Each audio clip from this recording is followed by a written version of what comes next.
Hi everyone, I'm Jessica. Welcome back to my channel.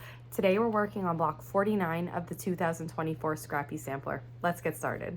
For block 49, we're making a Dresden. Now, I have a really great tutorial on how to make a Dresden block already on this channel, so I'm not going to redo that. What I'm going to do is I'm going to link below that tutorial and you can watch it, but we'll whip through some of this quickly. That's a really in-depth explanation. If you don't know how to make a Dresden at all, I'd recommend starting there. You're going to need to download the template for my blog for this block, and you're going to need to cut out your blades. So for this block, this is one already made. I just need to do the center and then applique it to the background. You're going to need 6 dark and 6 light. So for this other one that I'm making 6 dark purple, 6 light purple. To make each blade, you just fold it in half.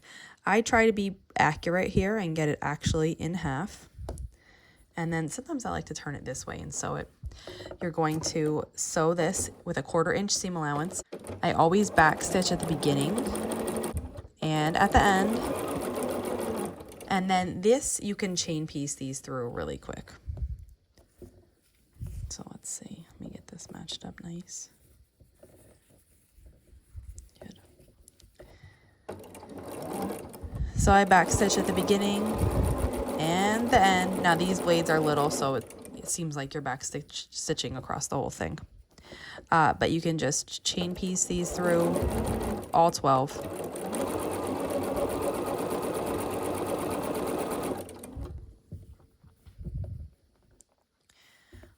Once you have your petals all sewn like this,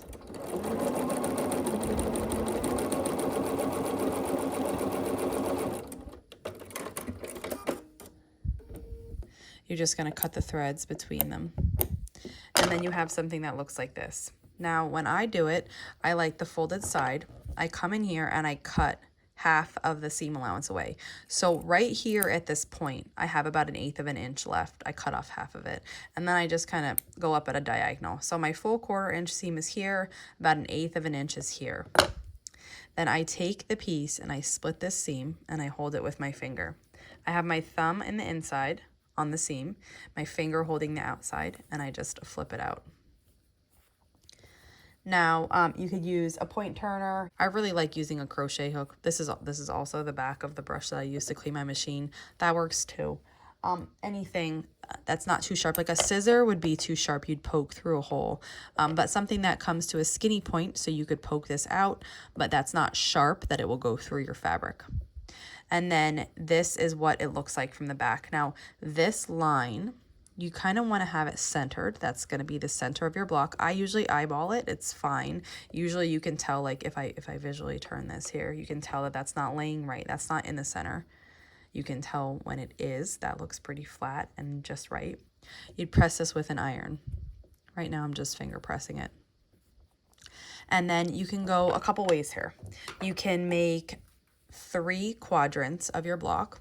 So for this block, if we look at it, if I split it in half, I have a quadrant here and a quadrant here. This one is light, dark, light. This quadrant is dark, light, dark. So if you're going to go quadrants, you need to make 2 light ones that go light, dark, light, and 2 dark ones that go dark, light, dark. Or you can just take the pieces and just sew them on. You don't have to sew into quadrants, then sew it together in halves, then sew the halves together into a whole. That's one way to go. You just don't have to. So here I have a purple one. I'm flipping a dark one. And I'm just going to use the back of this. Now this ideally, this isn't pointy enough. It's just what I have right now, but it does work. And normally, like I said, I would press this with an iron now just to get this laying nice and flat, but this will show you that you don't actually have to. Then what you're going to do is just take your blade, match it up to one that's there. What you want to really match is the top. So it should have the same length. This is called the shoulder sometimes. The same shoulder length on both sides. It's okay if your middle isn't perfect. Like if one is longer than the other, that's okay. The middle is getting covered. So then what you're gonna do is just hold it in place and sew this together. I back stitch at the beginning and I back stitch at the end. And now you'll have sewn one of those blades onto this. And then you can just keep going if you like, and just attach every other color till you get back to the beginning, till you do all of yours. So that's 6 dark and 6 light, 12 total. And then you'll sew the first one to the last one to close the loop and make a circle. I just finished sewing the last one on, and then I went back, I folded it in half, and I sewed the first one to the last one. And this is what my Dresden looks like. Now, I made 2 of these. This was my first one. I ended up going back and making the blades a little bit smaller. So this one has a hole in the center here because these are larger blades. These blades are a little bit smaller. So there's not much of a hole in the center, but that doesn't matter. It's still not very tight in the middle. Like, there is a hole. It gets filled up with the edges of the blade. So don't worry too much about this. We're going to be covering that. Now, the next step is to take the Dresden plate that you just made and sew it onto a background square. So you can see for this square, I pressed in quadrants so I could see. And the way to line this up to make sure that you have it in the middle is to take the lines and line up the vertical lines so that they're in order here, and then also line up the horizontal. So I have a horizontal going straight across that's in line with the fold, and then I have a vertical going up and down that is in line with my fold. Now this is straight, so you can pin this, you could glue it, and then you can decide whether you want to hand applique or machine applique. I think that I'm going to machine applique this just to show it to you. I'm switching to foot 34D. This is a foot I use when I applique or anything where I don't need 1/4 of an inch. You could pin this, but I feel like this block is small enough that I'm confident that I don't need to pin it. If you're not confident, that you just pin it and it will hold it in place for you. I'm lining this up. Now on 34D, this red line here shows me my needle line. That's exactly where my needle is going to sew. So I know where I'm starting. I'm going to back stitch just a little bit to secure it. I'm going to sew up to the point. When I get to the point, I'm going to lift my foot and pivot. Now, sometimes I want to go a little further. Sometimes I find for these, it's nice to turn the stitch length down a little bit because you can get to the tip more precisely, especially on these like tiny ones. If I had, right now I'm using, let me see, a 1.9 stitch length. If I used a bigger stitch length, it would be more difficult to get to the top of the points accurately. You might be at a location where you want to go closer to the point, but if you stitch with a larger stitch, you're going to go over the point on the background. So I like to turn my stitch length down a little bit, and this one's kind of close. I think I can, yeah, I can still make it. I like to get as close to the edge as possible because all of these edges are tucked under. You can sew with a straight stitch. You don't have to do the zigzag. Now you can do a zigzag or any kind of applique stitch. You can do that. But because these edges are turned under and all the way finished, you can applique this on with a straight stitch as well. And what you're going to do is just go all the way around the outside of this block, stitching the plate down to the background.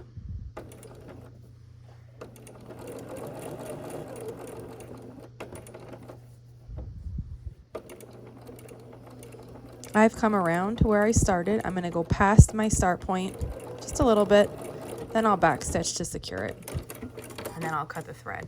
So this is what my block looks like so far. Everything's sewn on. And then the next step is to sew on the middle. So I prepared these just like the same way I did in the template video. This is a really small one. So I find eyeballing it is the easiest, but if you want to be exact, you could fold this circle into quadrants and then line those up with the quadrants of your block. You could glue or pin again, but I am just going to start sewing here and back stitch. Because this is a small circle, you're going to need to pivot quite a bit, and I like to just stay as close as I can to that edge without going off, and just sew the center on. I'm going to just take a pause for 1 second and trim this little string that got pulled up, because when I go back to the beginning, I didn't want that to get in the way. Almost back to the beginning. When I get back, like I am now, I'm gonna pass. I like to just pass where I start. I mean, you don't have to do this. I like to pass where I start by a little bit and then do my back stitching. I think I like it that way because then I don't have the back stitches at exactly the same spot, so they're not really thick. So this is what the block looks like. Now, because my color here is darker than my white, you could flip it over and you could cut out. So what I usually do is just do a little snip just to get in there.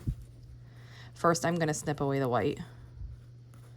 And I want to leave here about 1/4 of an inch seam allowance. So I'm just going to go around this circle very roughly the first time, just snipping out some of this white. Some of my purple's coming up with it, but that's okay.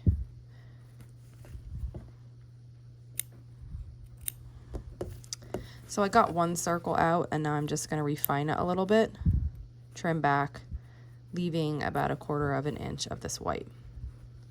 And once I get the white off here, which was enclosing these purple seams, I can trim out the purple seams so that you don't see them through on the front.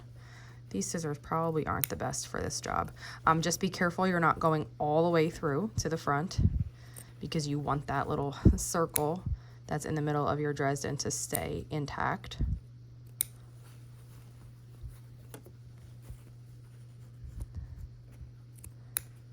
So you're just gonna snip this all away. And then ideally, what should happen, it might take a couple tries, a couple repeats. Ideally, what's gonna happen is when you flip this over, your purple will be hiding under the seam of your white. So I still see my white seam, but in the center, there's no purple. That's my finger back there. So there's no purple to see through. And that wraps it up for this block. If you have any questions on how to make this, just let me know. And if not, I'll see you back here soon. Thanks for following along.